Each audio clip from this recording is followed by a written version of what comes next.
My name is Margaret Thornfield, and at 73 years old, I thought I'd seen every kind of betrayal a family could inflict. I was wrong. When my husband Charles passed away after 45 years of marriage, leaving me his successful construction empire worth $12 million, I expected grief, I expected loneliness. What I didn't expect was my own son trying to have me declared mentally incompetent so he could steal everything Charles and I had built together. You see, Charles and I had started Thornfield Construction with nothing but a used pickup truck and a toolbox he'd inherited from his father. We'd worked 18-hour days, taken out second mortgages, and sacrificed family vacations to build something lasting. I'd balanced books at the kitchen table while pregnant with Richard, answered client calls during Emma's piano recitals, and negotiated with suppliers while cooking Sunday dinners for 45 years. This wasn't just Charles's company, it was ours, but apparently none of that mattered to Richard, to him. I was just an elderly woman who'd been lucky enough to marry well. They told me to stay quiet, to be a good widow, to let the men handle the business. But you see, dear viewers, they made one critical mistake. They underestimated a woman who helped build that empire brick by brick, contract by contract, for nearly half a century. What they didn't know was that Charles had taught me something valuable in our last months together. Margaret, he'd whispered during one of his final hospital stays.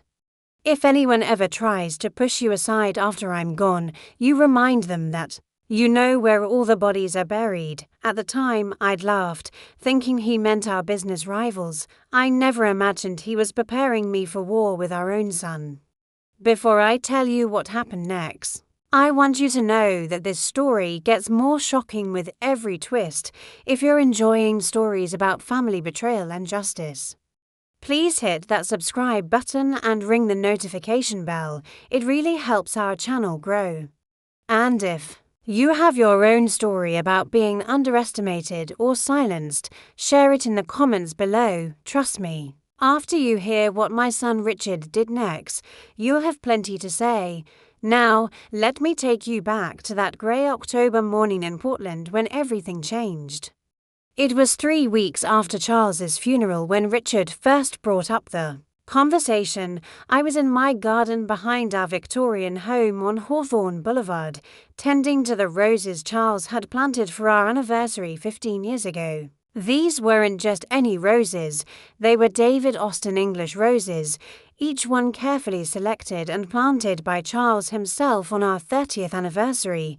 He'd spent weeks researching varieties, consulting with nurseries, even hiring a landscape designer to create the perfect layout. The autumn air was crisp, carrying the scent of wood smoke from neighboring chimneys, and I was finding peace in the familiar rhythm of pruning and weeding when I heard the back gate creak open. That gate had been creaking for 20 years, and Charles had always promised to fix it next weekend. Now, every time it opened, I heard his voice making that promise again. "Mom, we need to talk," Richard said, his voice carrying that tone he'd perfected as a teenager, the one that meant he wanted something expensive. I remembered that tone from when he was 16 and wanted a car, from when he was 22 and needed money for his MBA, from when he was 30 and wanted us to co-sign for his first house. At 48, my eldest son had grown into a man who wore expensive suits but couldn't hide the perpetual dissatisfaction in his eyes. Behind him walked my daughter-in-law, Vivian, clicking across the stone path in heels that cost more than most people's rent. Vivian had always been beautiful in that calculated way that required significant maintenance. She'd been Richard's college girlfriend, the kind of sorority princess who'd married him not for love, but for the promise of the comfortable life he represented as the son of successful business owners. Over the years, I'd watched her transform from a sweet, if shallow, young woman into someone harder, more demanding. Charles used to joke that she looked at our success the way a cat looked at a canary, with patient Predatory interest. Of course, darling, I said, not looking up from my roses, but you'll have to talk while I work. These beauties won't tend themselves. I was deadheading a particularly lovely Abraham Darby rose when Richard cleared his throat. Actually, Mom, this is serious, about Dad's will, about the business. The way he said business, like it was some abstract entity rather than the life's work Charles and I had poured our souls into, made my hands still on the pruning shears I straightened. Wiping soil from my gardening gloves, Thornfield.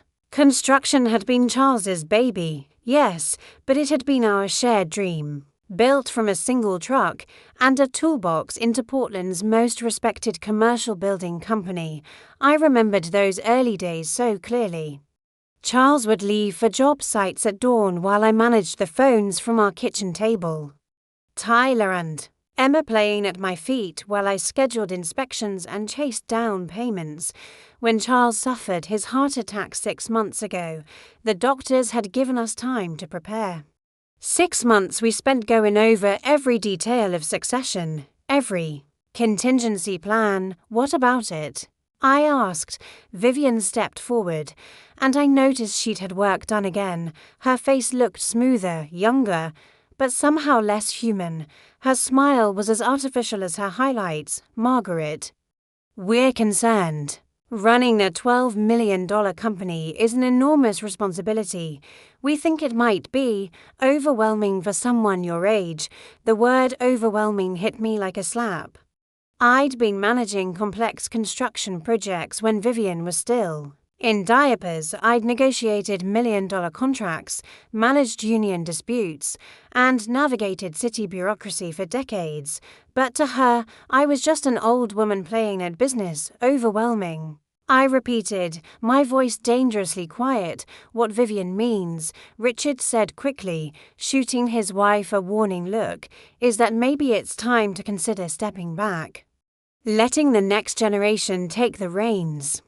I've been working in construction management for 15 years. And with my MBA, Richard, I interrupted. Your father left the company to me, not to you. To me, I let that sink in for a moment. And your 15 years of construction management have been spent in climate-controlled offices. Managing spreadsheets and PowerPoint presentations. When was the last time you actually set foot on a job site? Richard's face flushed. That's not fair, Mom. Modern construction is about more than just, when was the last time you got concrete dust on your shoes? Richard, when did you last negotiate with a union foreman or talk a nervous client through a cost overrun? I pulled off my gardening gloves, giving him my full attention, because I did both of those things last week. The look that passed between Richard and Vivian should have been warning enough.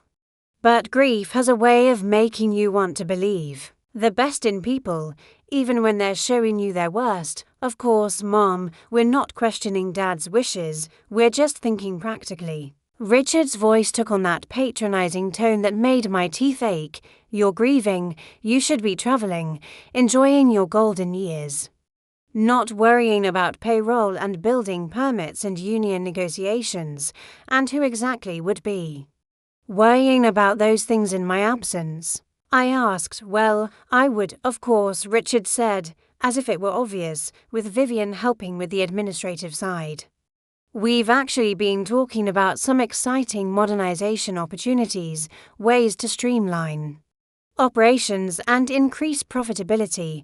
Vivian nodded enthusiastically. We've identified several areas where the company could be more efficient. Some of the older practices could be updated. Some of the more traditional employees could be transitioned out.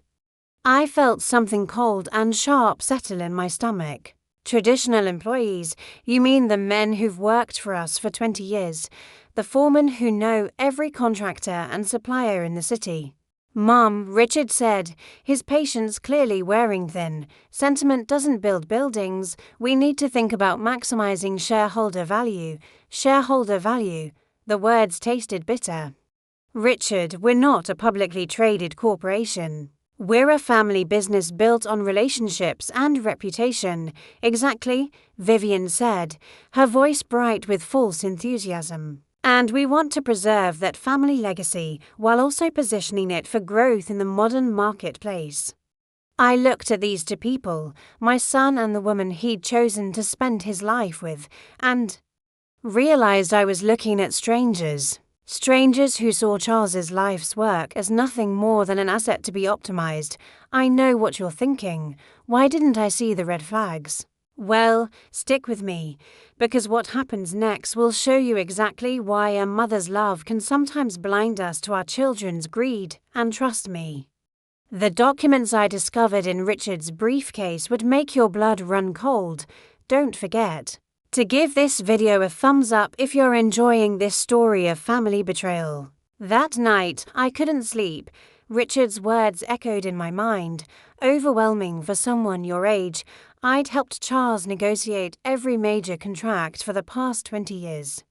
I knew every foreman, every subcontractor, every client. Hell, I'd been the one balancing the books and managing the office staff while Charles focused on the building sites.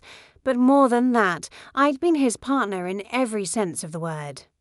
I remembered the night we'd landed our first $1 million contract. The renovation of the historic Pioneer Courthouse. We'd celebrated with cheap champagne in our tiny kitchen while baby Richard slept in his crib nearby. Charles had looked at me with such love and said, "We did this together, Maggie, every nail, every beam. Every success, it's ours." At 2 a.m, I made myself a cup of tea and sat in Charles's home office, surrounded by 45 years of memories. The walls were covered with photographs from job sites, awards from the city's construction association, and thank you letters from satisfied clients. This wasn't just a business, it was a legacy, a testament to everything we'd believed in. That's when I decided to review our complete financial picture, something I hadn't done since Charles's death because the lawyers had handled everything. Charles had always been meticulous about record keeping, a habit that had saved us countless times over the years. What I found in our safety deposit box records made my blood run cold. 3 months before his death, Charles had made a change to our estate planning that he'd never mentioned. A change that our lawyer, Martin Henderson, Charles's golf buddy for 30 years, had somehow forgotten to include in the will reading. Hidden behind layers of legal documentation was a second property deed, a 40-acre parcel of undeveloped land on the outskirts of Portland that Charles had purchased quietly 2 years earlier. The land was worth $28 million, and according to the deed, it was meant to be held in a family trust for our grandchildren's education, managed by me until the youngest turned 18.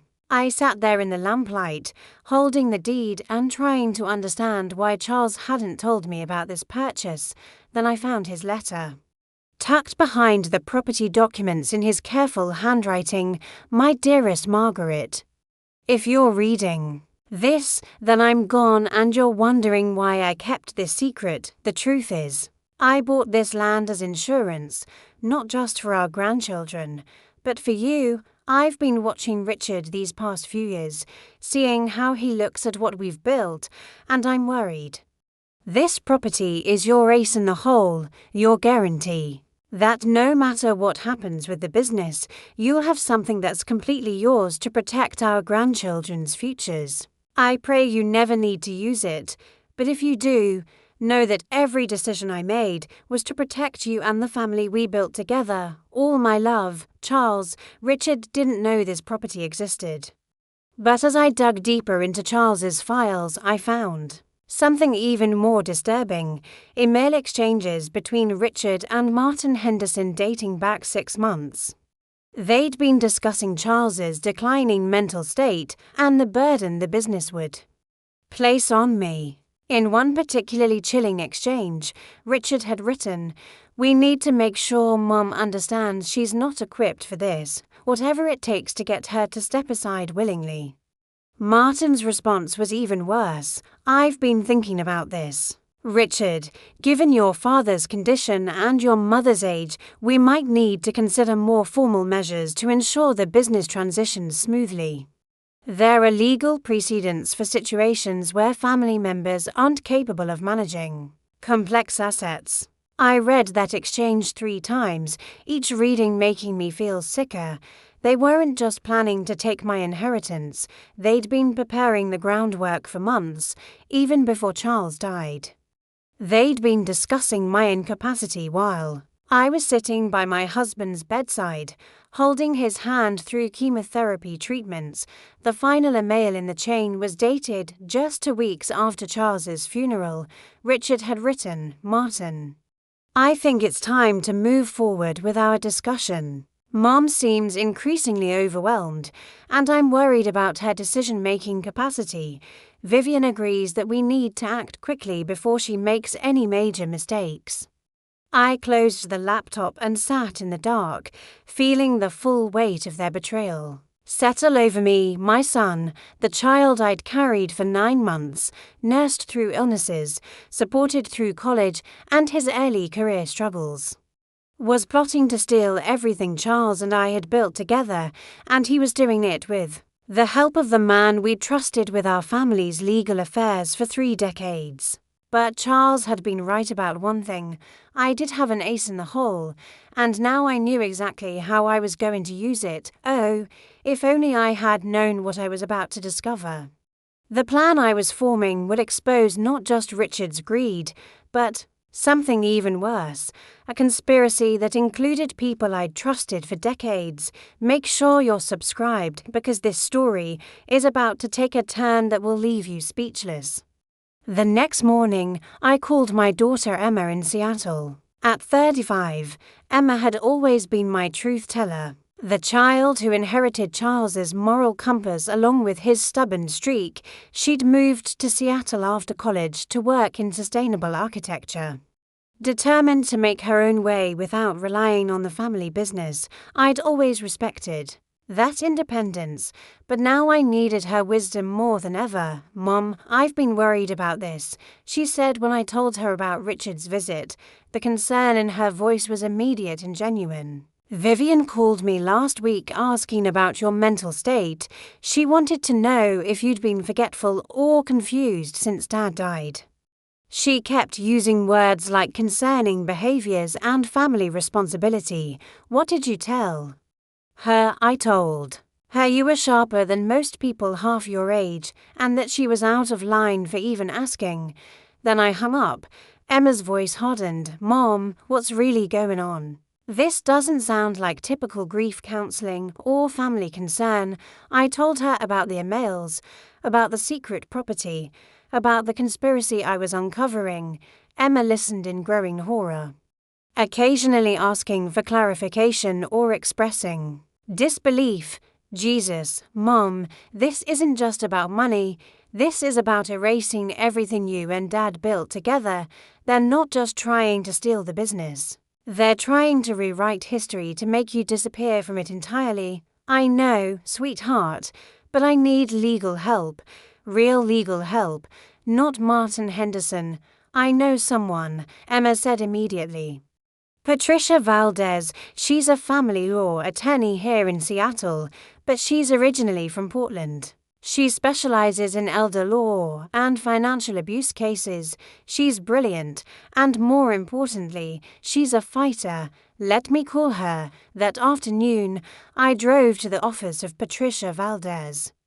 Her practice was located in a renovated warehouse in Portland's Pearl District, all exposed brick and floor-to-ceiling windows that spoke to serious success. Patricia was a fierce woman in her 40s with intelligent dark eyes, silver-streaked black hair, and the kind of presence that commanded respect the moment she entered a room. "Mrs. Thornfield," she said after reviewing the documents I'd brought, "what you're describing sounds like attempted financial elder abuse and potentially conspiracy to commit fraud. The emails between your son and your lawyer could constitute criminal behavior, especially if they're planning to use false claims about your mental capacity to gain control of your assets." She spread the documents across her conference table, pointing to specific passages. Look at this language: formal measures and legal precedents for situations where family members aren't capable. They're discussing guardianship proceedings. They want to have you declared legally incompetent. The words hit me like a physical blow. They can do that. They can try. Adult guardianship laws are designed to protect vulnerable elderly people from making harmful decisions, but they require clear evidence of mental incapacity. Usually from medical professionals. What concerns me is that your lawyer appears to be advising your son on how to manufacture that evidence. Patricia leaned back in her chair, studying me with sharp eyes. Margaret, I need to ask you some direct questions. And I need honest answers. Have you had any medical issues that might support their claims? Memory problems, confusion, any kind of cognitive decline? None, I said firmly. I had a complete physical 2 months ago, including cognitive testing at my doctor's suggestion, because I was concerned about stress after Charles's death. Everything came back normal, better than normal, actually. Drive, William said I had the mental acuity of someone 20 years younger. Good, we'll need those medical records. Patricia made notes on a legal pad. What we can do is document everything. And then we wait for them to make their next move. But Margaret, I need you to understand something. If we're going to fight this, you need to be prepared for it to get ugly. Family legal battles always do. But this has the potential to be particularly vicious because they're not just questioning your judgment, they're questioning your basic competence as a human being. She paused, letting that sink in. They're going to try to paint you as a confused, grieving widow who's not capable of managing her own affairs. They'll point to every forgotten appointment, every emotional moment, every decision they disagree with as evidence of decline. Are you prepared for that level of scrutiny and attack from your own son?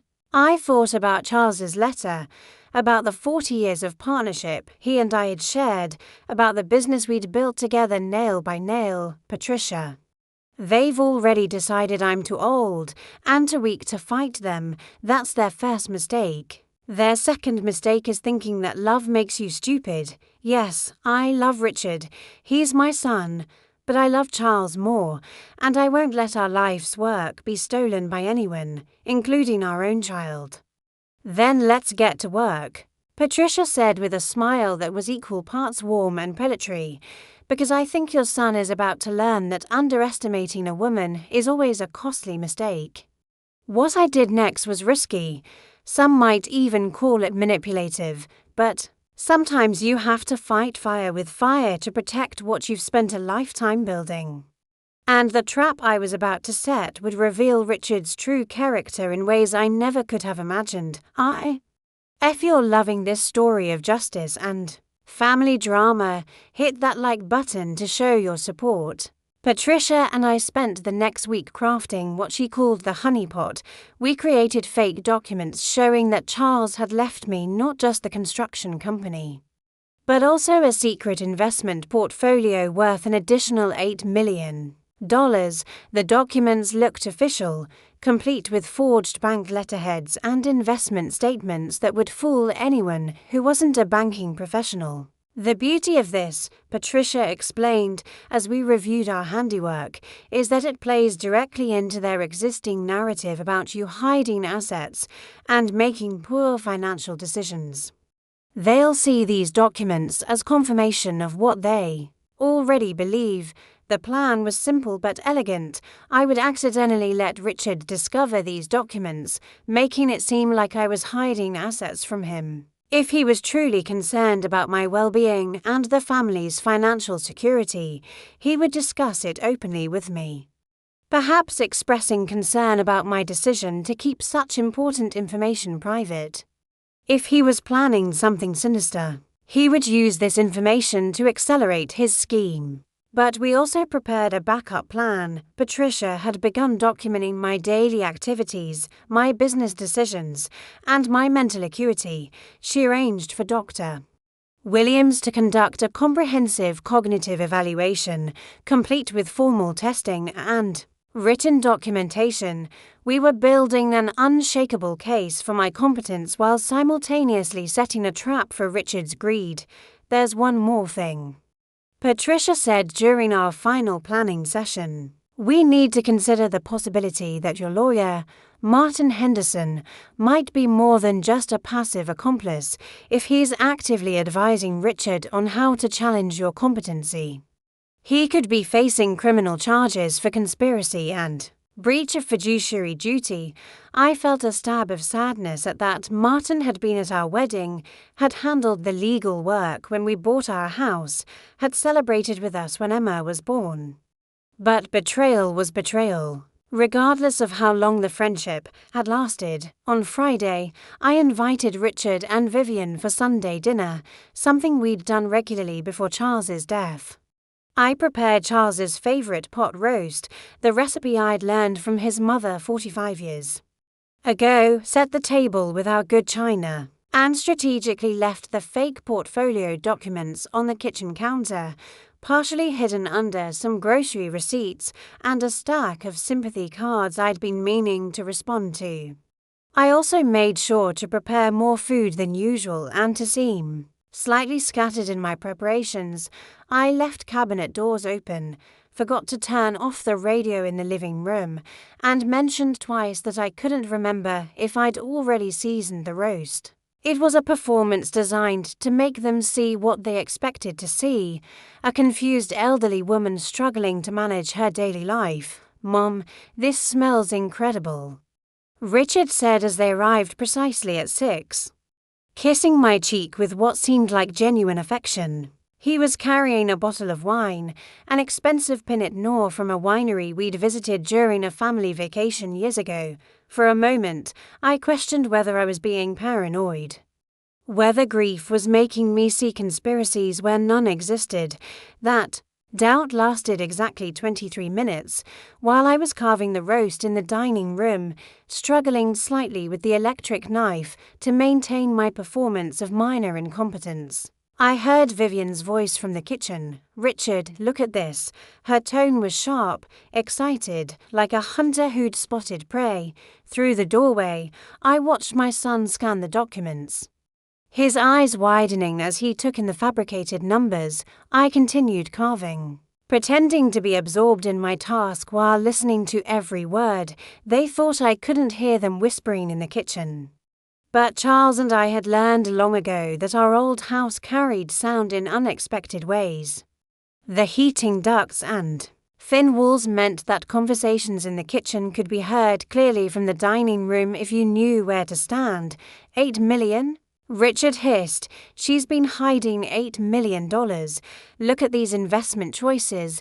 Vivian whispered back. "High-risk tech stocks, foreign currency speculation."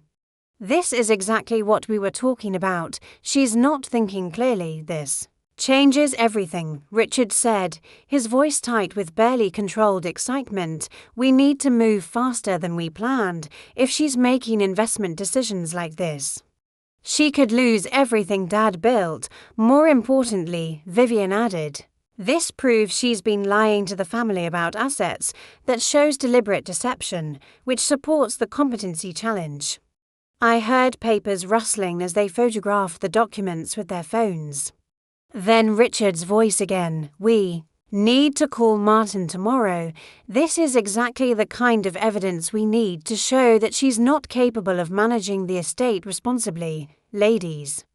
What happened next broke my heart in ways I didn't think were possible. Just when I thought I knew how low Richard would sink, he found a way to go even lower, and he dragged someone I loved into it. If you have adult children who've disappointed you, you're going to want to hear this next part. Please share this story with someone who needs to hear it. The next morning, I received a call that shattered what remained of my faith in my family. "Grandma Margaret." The voice was tentative. "Young, my grandson Tyler, Richard's 18-year-old son, had always been my favorite. A sweet boy who shared my love of books and Charles's talent for working with his hands. Tyler Sweetheart, what's wrong? You sound upset, Grandma. I need to ask you something, and I want you to be honest with me. Are you okay? Like, mentally, my blood turned to ice. What do you mean? Dad and Mom had me over for dinner last night, and they're really worried about you. They said you've been hiding money from the family, making bad financial decisions. They said Grandpa was worried before he died that you weren't thinking clearly anymore. I closed my eyes, feeling the betrayal wash over me like cold water. They were using my own grandson. A boy who'd spent every summer at our house, who'd learned to drive in Charles's old truck, who'd called me every week during his senior year to tell me about college applications. Tyler, I said carefully, what exactly did they tell you? They said you might need help managing Grandpa's company, that maybe someone younger should take over before you make mistakes that hurt everyone. They asked me to talk to you about it because they thought you'd listen to me. The calculated manipulation took my breath away. They weren't just going after my assets. They were turning my own grandchild into a weapon against me. And what do you think, Tyler? Do I seem confused or incapable to you? There was a long pause. Honestly, Grandma, no. You seem like the same sharp, funny woman you've always been. But Dad seemed really concerned, and I love you both, so I thought I should ask. I made a decision that would prove crucial in the coming battle. Instead of defending myself or revealing what I knew, I played along. You know what, sweetheart? Maybe your father has a point. Managing the company has been overwhelming. Maybe it would be better if someone younger took over the day-to-day operations while I focus on other things. I could hear the relief in Tyler's voice. Really, you'd consider it. I'd consider anything that's best for the family. I said, hating every word. Patricia was right, and I knew it, but I had come too far to back down now. What happened in Martin Henderson's law office the next day would change our family forever, and the look on Richard's face when he learned the truth was worth every moment of pain I'd endured.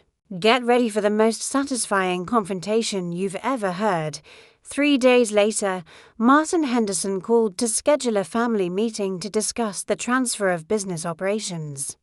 One agreed immediately, but with one condition. I wanted my own attorney present to review any documents. Martin reluctantly agreed, probably assuming I'd bring some elderly family friend who'd rubber stamp whatever they put in front of me. The meeting was set for Thursday at 2 p.m. in Martin's downtown office. I arrived 15 minutes early with Patricia Valdez and a briefcase full of evidence that would expose 6 months of conspiracy. Richard and Vivian were already there, dressed as if they were attending a corporate takeover, which I suppose they thought they were. Martin Henderson sat behind his mahogany desk, looking uncomfortable in a way that suggested he was beginning to regret his involvement in their scheme. Margaret, Martin began. I think we can make this transition smooth and beneficial for everyone. Richard has prepared a management agreement that would allow him to handle the day-to-day operations while you maintain ownership and receive regular payments. Richard slid a contract across the table. Mom, this protects you from any liability while ensuring the company continues to grow. You'll receive $50,000 a month and won't have to worry about any of the business stress. I pretended to read the document, though Patricia and I had already reviewed a similar draft she'd obtained through legal channels. It was masterful in its deception. Technically legal but designed to gradually transfer all real control to Richard while leaving me with no practical authority over my own company. This seems very generous, I said slowly, but I have a few questions. Of course, Richard said, exchanging a confident look with Vivian. First, I said, opening my briefcase, I'd like to understand how you knew about this alleged $8 million investment portfolio that I've been hiding from the family. The color drained from Richard's face. Martin Henderson looked confused. Vivian's mouth opened and closed like a fish out of water. What do you mean? Richard stammered. I pulled out the fake documents and placed them on the table, these documents, which you discovered in my kitchen last Sunday. The ones that convinced you I was hiding assets and making poor financial decisions, Patricia.